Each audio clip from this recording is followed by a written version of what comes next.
العالمین والصلاة والسلام علی رسول الکریم اما بعد۔ محترم دوستو عزیزو، آج آپ کے سامنے قے سے متعلق کچھ مسائل کو اور اسی کے ساتھ تھوک سے متعلق کچھ مسائل کو ذکر کرنا مقصود ہے۔ قے کی دو قسمیں، یعنی آپ جان بوجھ کے قے کریں گے یا یہ کہ آپ کو خود بخود قے ہو جائے گی۔ امام شافعی کے نزدیک فقہائے شافعی نے نقل فرمایا، جیسے حدیث مبارکہ میں آتا ہے کہ اگر کوئی آدمی جان بوجھ کر قے کرتا ہے، جان بوجھ کر قے کرے تو ہر ایک کے نزدیک اپنے طور پہ روزہ ٹوٹ جائے گا۔ اب جان بوجھ کے قے کرنے کی صورتیں کیا کیا ہو سکتی ہے؟ فقہاء نے نقل کیا کہ انگلی ڈالا منہ میں انگلی ڈال کے نکال رہا، یا کوئی ایسی بدبودار چیز ہے جس کو وہ سونگ رہا، سونگنے کی وجہ سے نکل گیا، یا کوئی ایسی حرکت کر رہا جس کی وجہ سے جان بوجھ کے قے ہوتی ہے۔ تو قے اگر جان بوجھ کے بڑی کر دیتا ہے، بڑی چھوٹی کی کوئی قید ایسی نہیں لگائے۔ بعض فقہاء نے کہا کہ چھوٹی چھوٹی قے ہے تو کوئی حرج نہیں ہے، بڑی ہے تو وہ نقصان دہ ہے، لیکن قے اگر اس نے جان بوجھ کے کر دی اور وہ قے ہو گئی اچھی خاصی، تو فرمایا کہ ایسی صورت میں جان بوجھ کے قے کرنے سے روزہ ٹوٹ جائے گا۔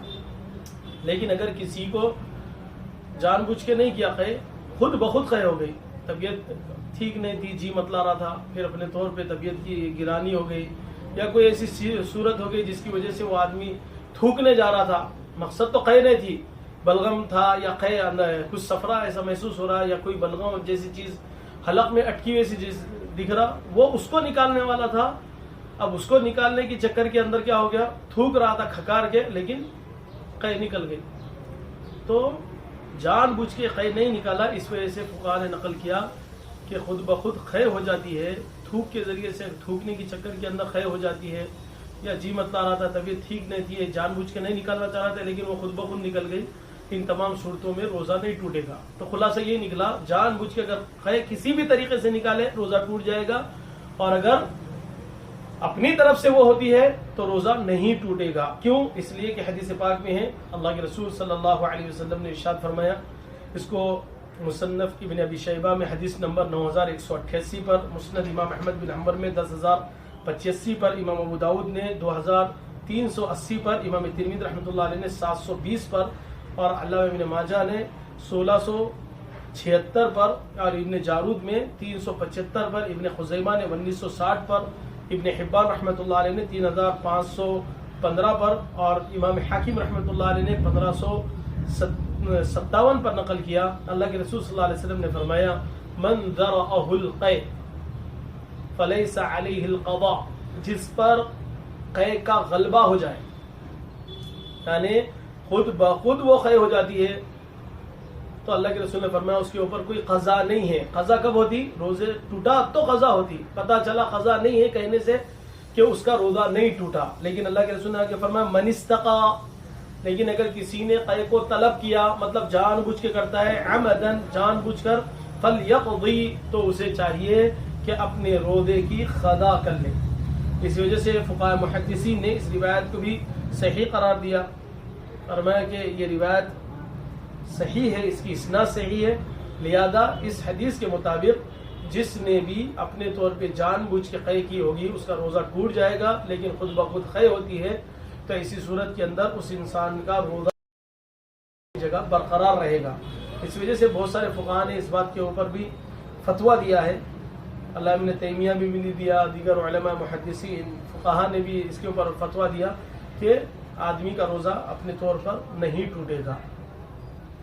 فقہاء شافعی نے بھی اسی کی طرف صراحت کی، نہایت المحتاج، مغنی المحتاج، امام نووی رحمۃ اللہ علیہ نے مجموع کے اندر، روضہ کے اندر اسی بات کی طرف نقل کیا کہ ایسے انسان کا روزہ نہیں ٹوٹے گا جس کو خود بخود قے ہو، اور جس کا جان بوجھ کر روزہ قے کرتا ہے تو اس کا روزہ ٹوٹ جائے گا۔ اسی سے متعلق تھوک سے متعلق 2-3 مسئلے ذرا ذہن میں رکھ لیں۔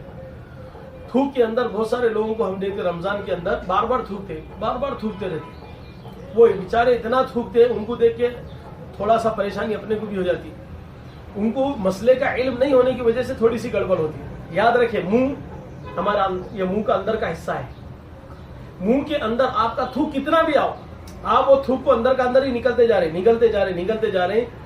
فقہاء نے کہا کہ روزہ آپ کا نہیں ٹوٹے گا، آپ کا تھوک کتنا بھی آیا آپ اندر کا اندر ہی نکل لے رہے تو روزہ نہیں ٹوٹے گا۔ اسی کے ساتھ آپ نے اپنے طور پہ ہونٹ کی 2 قسمیں ہیں، ایک یہ ظاہری ہے، یہ ایک باطنی ہے جو کچا دکھ رہا، ایک لال قسم کی لکیر ہے، اس کے اندر ہونٹ کا لال پنا ہے، کچا کچا پن لگتا ہے. فرمایا اگر زبان کی ذریعے سے تھوک نیچے چل جاتا ہے تو اس سے بھی روزہ نہیں ٹوٹتا. تو اگر آپ نے اپنے طور پہ نماز کے اندر رکعت باندھی بھی ہے، عامةً لوگوں کو ہم دیکھتے نماز میں ظہر اثر کی نمازوں کے اندر دیکھنے کو منظر ملتا کہ رکعت باندھے، نماز ہوتی ساتھ ہی پورے بھاگے سلام پھیرے، السلام علیکم ورحمۃ اللہ، السلام علیکم ورحمۃ اللہ. اب پبلک اٹھتی، انہیں اٹھتا وضو خانے کے بعد جا کے واپ اتنا تھوک ڈال دے کے آ رہے ہیں. کیا ہوا بھائی؟ تو انہوں نے نماز کے اندر اپنے تھوک کو اپنے منہ میں جمع کیا. یہ کیا ترتیب ہے؟ آپ کو مسئلے کا علم نہیں ہونے کی وجہ سے آپ نے اپنے اوپر مشقت پیدا کر لی. ایسا کرنا نہیں ہے.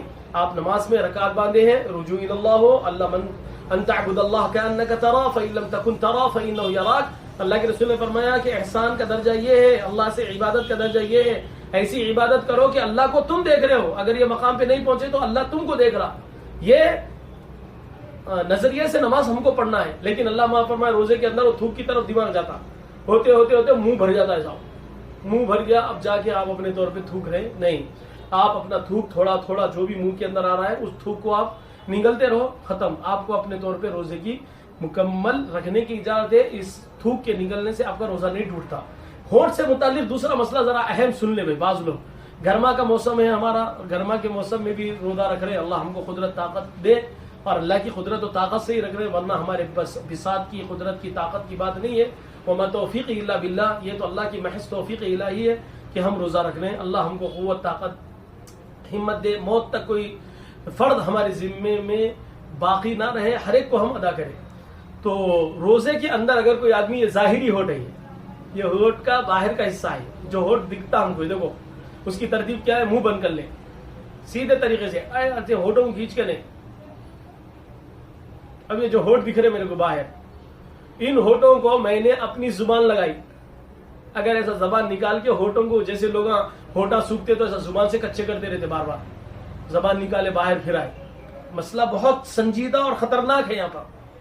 اگر کوئی آدمی اپنی زبان کو باہر نکالے اور ہونٹ کے ظاہری حصے پر تھوک کو لگاتا ہے، ہونٹ سوکھنا بول کے، پہلی مرتبہ تو زبان کا تھوک باہر لگا، ٹھیک ہے، زبان اندر چلے گئی. لیکن دوسری مرتبہ زبان، یہ ہونٹ کچے ہیں جو پہلی مرتبہ آپ کا تھوک باہر آ گیا تھا، اب دوسری مرتبہ آپ نے اپنی زبان لگائی اور یہ ہونٹ باہر کے جو حصے ہیں اس پر لگا ہوا جو تھوک ہے، وہ تھوک آپ کی زبان کو لگ گیا اور آپ نے وہ تھوک نکل لیا، فقہا نے نکل گیا، روزہ ٹوٹ گیا.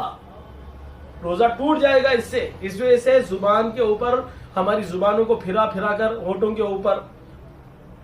کے اوپر زبان کو پھرا رہے، سوکھ جا رہے ہونٹا مل کے، پھر اس کا نکل لے رہے. اس سے مکمل احتیاط کریں، ورنہ نادانی کے اندر، غفلت کے اندر آپ کا روزہ ٹوٹ سکتا ہے.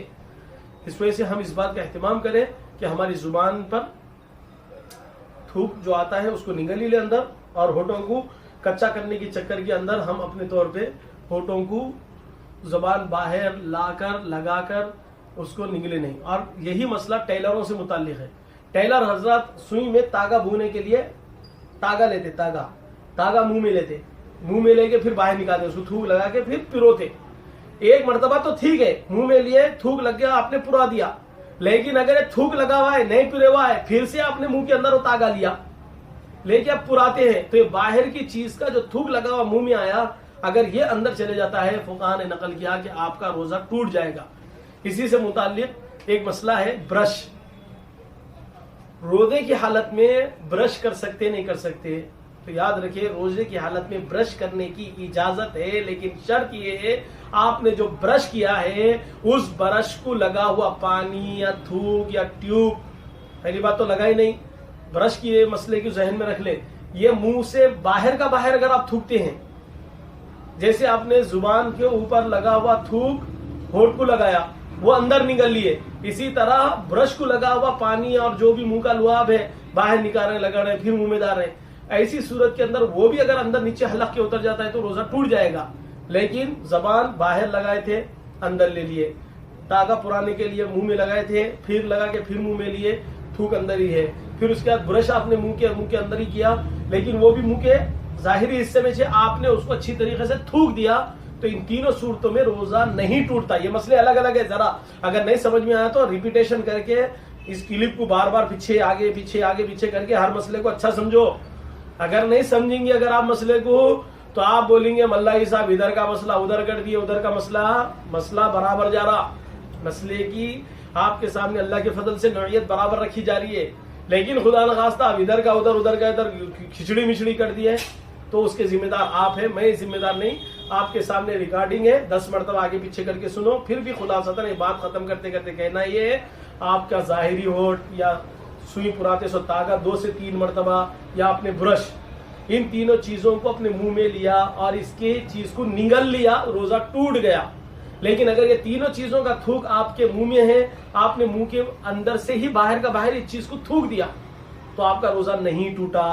اور دوسرا مسئلہ یہ کہ اب منہ کے اندر میرے بھی تھوکا اور آپ کے بھی آ رہا ہوں گا، میں بول رہا ہوں تو اب سوچو ذرا، منہ میں تھوکوں گا آپ لوگوں کے، تو اب ایسی صورت کے اندر وہ تھوک اگر منہ کے اندر ہی ہے تو آپ اندر کا اندر نگل لو، تو آپ کا روزہ نہیں ٹوٹے گا۔ اللہ رب العزت ہمارے مسائل کو صحیح طور پر سمجھ کر عمل کرنے کی توفیق عطا فرمائے۔